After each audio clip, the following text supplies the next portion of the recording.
এই পৃথিবীতে একজন তদানীন্তন সময় জালিম বাদশা ছিল, তার নাম ছিল কিসরা। এই কিসরা সে অত্যাচার করত মুসলমানের উপরে, নির্যাতন করত, জুলুম করত, নিষ্পেষণ করত। তার রাজপ্রাসাদের উপরে তদানীন্তন সময় 13টি গম্বুজ ছিল। এই 13টি গম্বুজ হঠাৎ করে একদিন ছাদের পরে সব তছনছ হয়ে গেল। ইন দ্য মিন টাইম এমন সময় ওই জালিম বাদশা বলতেছে, কি কারণে আমার রাজপ্রাসাদের সমস্ত এই গম্বুজগুলো তছনছ হয়ে গেল? তার রাজপ্রাসাদের সকল গণকদেরকে ডাকলেন, বললেন যে কি হয়েছে, আমি তো বিষয়টা বুঝতে পারলাম না।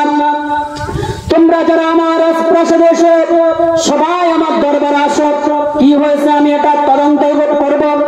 একটা তদন্ত কমিটি গঠন করলেন। ওই রাজপ্রাসাদে সমস্ত গণকদেরকে ডাকলেন।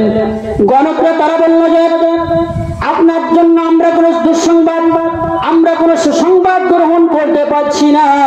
আপনার জন্য দুঃসংবাদ, আপনি হচ্ছেন জালিম বাদশা। কি বাদশা? জালিম বাদশা। আপনি মুসলমানদের উপর অত্যাচার করেন, মুসলমানদের উপর নির্যাতন করেন, স্টিম রোলার চালান। এই জন্য এই পৃথিবীর জমিনে একজন নবী এসেছেন, তার নাম হচ্ছে মুহাম্মদুর রাসূলুল্লাহ সাল্লাল্লাহু আলাইহি ওয়াসাল্লাম। এই পৃথিবীতে মুহাম্মদুর রাসূলুল্লাহ সাল্লাল্লাহু আলাইহি ওয়াসাল্লাম নামক যে নবী এসেছেন, তার আগমনের কারণে ওই জালিম বাদশার সমস্ত মূর্তিগুলো শেষ হয়ে গেছে।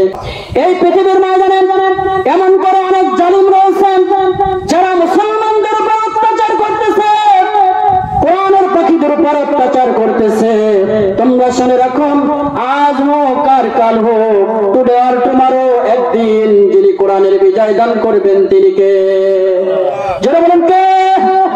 আল্লাহ রাব্বুল আলামিন অবশ্যই মুমিনদের পক্ষে রয়েছেন, মুমিনদেরকে তিনি বিজয় দান করবেন।